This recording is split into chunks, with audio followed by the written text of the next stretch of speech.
नमस्कार दोस्तों, आज की वीडियो में हम लोग क्रैमर्स रूल के बारे में बात करेंगे। इस वीडियो में हम लोग जानेंगे कि क्रैमर्स रूल क्या होता है और फिर हम लोग क्रैमर्स रूल से रिलेटेड कुछ क्वेश्चंस को सॉल्व करेंगे। तो चलिए शुरू करते हैं।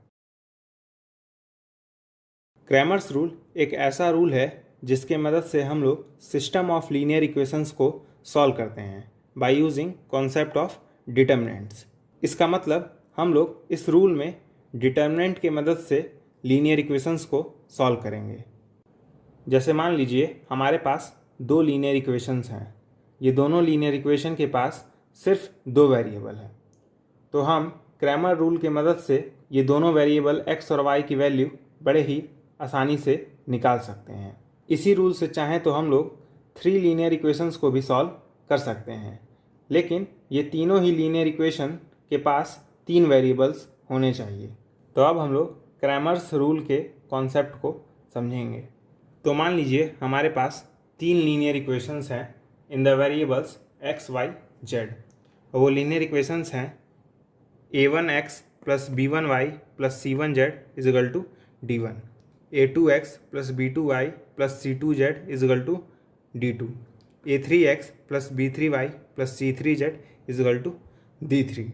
तो क्रैमर रूल्स की मदद से हम लोग इन तीनों ही इक्वेशंस को बड़े ही आसानी से सॉल्व कर सकते हैं। इसका मतलब क्रैमर रूल की मदद से हम लोग x, y, z की वैल्यू बड़े ही आसानी से निकाल सकते हैं। तो इसके लिए हम लोग एक डिटर्मिनेंट डेल क्रिएट करेंगे। तो डेल को क्रिएट करने के लिए हम लोग सिंपली x के आगे जो कोफिशिएंट्स हैं a1, a2, a3 इन सब को फर्स्ट कॉलम में पुट कर देंगे। फिर y के आगे जो कोफिशिएंट्स हैं b1, b2, b3 इन सब को हम लोग सेकंड कॉलम में पुट कर देंगे। और फिर z के सामने जो कोफिशिएंट्स हैं उन सब को हम लोग थर्ड कॉलम में पुट कर देंगे। तो ये हमने डेल क्रिएट कर लिया है। अब हम लोग 3 और नए डिटर्मिनेंट्स क्रिएट करेंगे, डेल x, डेल y और डेल z। तो डेल x को क्रिएट करने के लिए हम लोग पहले डेल के जितने भी एलिमेंट्स हैं वो डेल x और डेल y और डेल z में पुट कर देंगे एज इट इज़। उसके बाद हम लोग डेल x में जो फर्स्ट कॉलम है उसको मिटाकर d1, d2, d3 पुट कर देंगे। तो ये हमारा डेल x क्रिएट हो चुका है। सिमिलरली डेल y के लिए हम लोग सेकेंड कॉलम को मिटा के d1, d2, d3 पुट कर देंगे। ये हमारा डेल y क्रिएट हो चुका है। और सिमिलरली डेल z क्रिएट करने के लिए हम लोग थर्ड कॉलम को मिटा के d1, d2, d3 पुट कर देंगे। ये हमारा डेल z क्रिएट हो चुका है। तो x की वैल्यू फाइंड करने के लिए हमारे पास फॉर्मूला होगा x is equal to del x by del, y का फॉर्मूला होगा डेल y बाई डेल और z का फॉर्मूला होगा डेल z बाई डेल। तो इन तीनों ही फॉर्मूले की मदद से हम लोग x, y, z की वैल्यू इन तीनों लीनियर इक्वेशन से फाइंड कर सकते हैं। बस ध्यान दीजिएगा कि हमें del, del x, del y, del z निकालने आना चाहिए। अब हम लोग Cramer's rule for the system of 2 linear equations के लिए जानेंगे। तो ये है हमारे पास सिस्टम ऑफ 2 लीनियर इक्वेशन। ध्यान से देखिए, 2 ही इक्वेशन हैं और 2 ही वेरिएबल्स हैं, ठीक है। तो फिर से हम लोग पहले डेल क्रिएट करेंगे। तो इसके लिए हम लोग पहले x के आगे जो कोफिशिएंट्स हैं a1, a2 उसको हम लोग फर्स्ट कॉलम में पुट कर देंगे। और फिर y के सामने जो कोफिशिएंट्स हैं b1, b2 इन सब को हम लोग सेकंड कॉलम में पुट कर देंगे। फिर हम लोग डेल x और डेल y दो नए डिटर्मिनेंट क्रिएट करेंगे। ध्यान दीजिएगा, इस बार हम लोग डेल z नहीं क्रिएट कर सकते हैं क्योंकि हमारे पास 2 ही वेरिएबल हैं x और y। तो फिर से हम लोग डेल x और डेल y में जो डेल के एलिमेंट्स हैं a1, a2, b1, b2 इन सब को एज इट इज़ पुट कर देंगे। और फिर डेल एक्स में जो फर्स्ट कॉलम है उसकी जगह D1 D2 पुट कर देंगे और डेल वाई में सेकेंड कॉलम को मिटा के D1 D2 पुट कर देंगे और फिर जो x का फॉर्मूला होगा डेल एक्स बाई एक्स और y का फॉर्मूला होगा डेल वाई बाई वाई। तो इन दोनों ही फॉर्मूले की मदद से हम लोग system of two linear equation में x और y की वैल्यू फाइंड कर सकते हैं। अब हम लोग क्रैमर्स रूल से रिलेटेड कुछ एग्जांपल्स को सॉल्व करेंगे। तो पहले एग्जांपल में हम लोग क्रैमर्स रूल की मदद से x और y की वैल्यू निकालेंगे। तो ध्यान दीजिए ये system of two linear equation है, तो इसके लिए हम लोग पहले डिटर्मिनेंट डेल क्रिएट करेंगे। ठीक है, तो इसके लिए हम लोग क्या करते हैं, पहले x के आगे जो कोफिशिएंट्स हैं उन सबको हम लोग फर्स्ट कॉलम में पुट करते हैं। तो x के आगे क्या है, 2 है और इस x के आगे क्या लिखा हुआ है, 1 लिखा हुआ है। ठीक है, फिर हम लोग y के कोफिशिएंट्स को सेकंड कॉलम में लिखते हैं। ठीक है, तो इस y के आगे 3 लिखा हुआ है, तो हम लोग सिंपली 3 लिख देंगे और इस y के आगे 6 लिखा हुआ है, तो यहाँ पे हम लोग 6 लिख देंगे। तो इसे सॉल्व करेंगे तो क्या आएगा, 2 6 जा 12, फिर बीच में माइनस का साइन, 3 1 जा 3 और 12 माइनस 3 करने पे क्या आएगा, 9 आएगा, यानी डेल का वैल्यू हुआ 9। फिर हम लोग डेल एक्स क्रिएट करेंगे। तो डेल एक्स क्रिएट करने के लिए सिंपली हम लोग क्या करते हैं, पहले जो डेल के एलिमेंट्स हैं उन सबको एज इट इज़ लिख देते हैं, 2 1 3 6 और फिर डेल एक्स में जो फर्स्ट कॉलम है उसको मिटा के 10 और 4 पुट कर देते हैं, 10 और ये 4।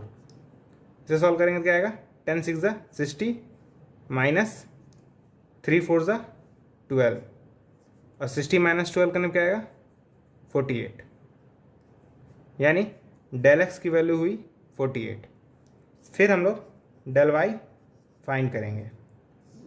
तो फिर से भाई पहले डेल के एलिमेंट्स को एज इट इज़ लिख देंगे, 2 1 3 6 और फिर डेल वाई में सेकेंड कॉलम को मिटा के 10 और 4 पुट कर देंगे।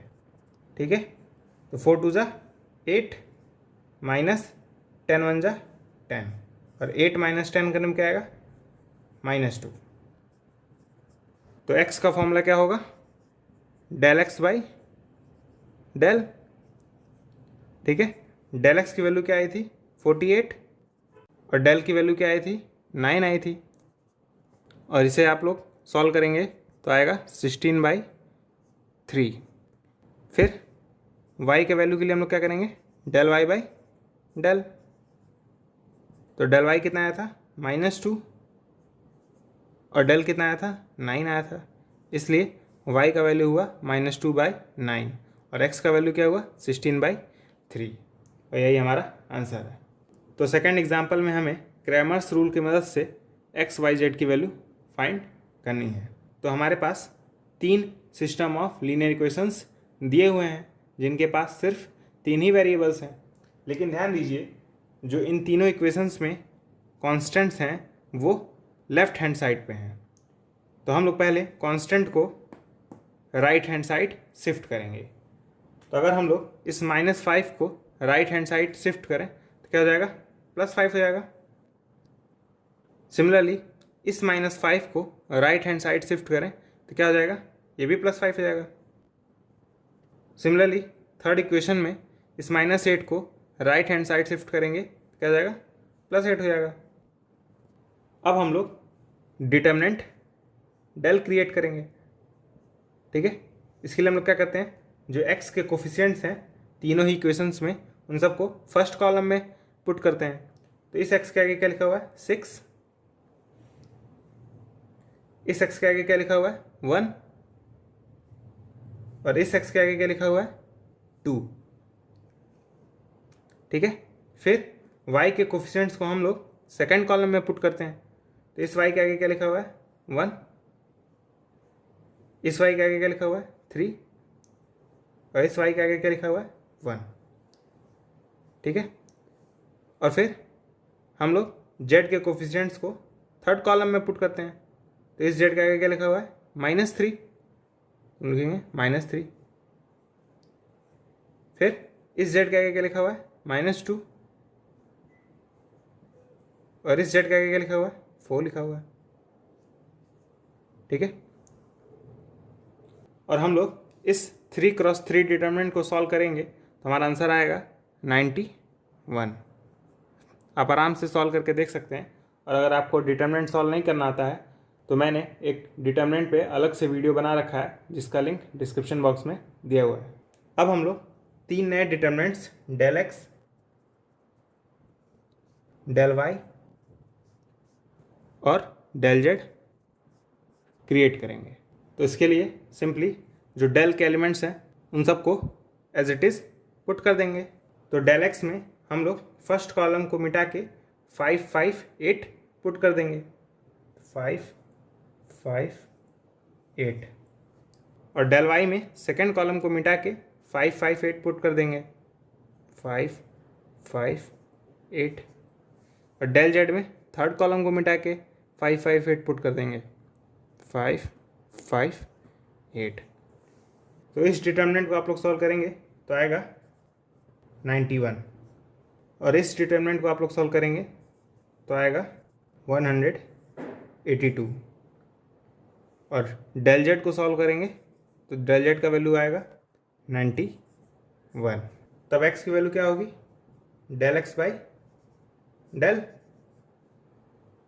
तो डेल एक्स कितना आया था 91 और डेल कितना आया था 91, यानी एक्स की वैल्यू क्या आएगी 1। फिर वाई क्या हो जाएगा डेल वाई बाई डेल। तो डेल वाई कितना आया था 182, डेल कितना आया था 91। तो 91 1 × 1, तो 91 182 को 2 टाइम्स में कैंसिल कर देगा। इसका मतलब y का वैल्यू क्या आएगा 2, और z का वैल्यू क्या हो जाएगा डेल जेड बाई डेल।